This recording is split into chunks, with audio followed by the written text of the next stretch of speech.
SBA dëshiron të zgjidhë çështjen e tarifave përmes bisedimeve, duhet të ndalojë kërcënimet, deklarohet Kina. Kina tha se nëse Shtetet e Bashkuara dëshiron të zgjidhë tensionet e vazhdueshme tarifore përmes negociatave, ajo duhet të ndalojë kërcënimin dhe detyrimin e Pekinit.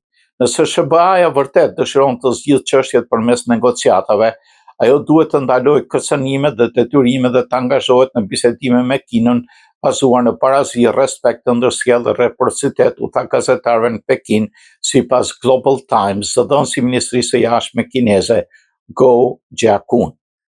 Duke ju përgjigjur një deklarate nga presidenti i Shteteve të Bashkuara Donald Trump, i cili tha se tarifat 145% për mallat kineze janë shumë të larta dhe do ulen ndjeshëm, por nuk do të jenë zero. Zëdhënësi tha, të thuash një gjë duke ushtruar presion maksimal ndaj Kinës nuk është mënyra e dur për t'u angazhuar me Kinën dhe as nuk do të funksionojë. Sekretari amerikan i Thesarit, Scott Bessent, thuhet se tha se situata aktuale përbën një embargo tregtare.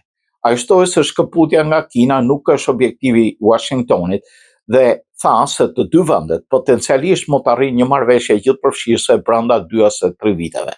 Në fillim të këtij muaji, Trump njoftoi një pauzë 90 ditore të tarifave të tilla reciproke për importet nga 10 vende duke përjashtuar Kinën.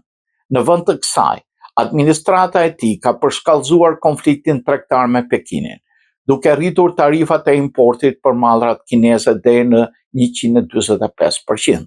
Presidenti amerikan ka kërcënuar se tarifa për eksportet kineze mund të shkojë deri në 245%.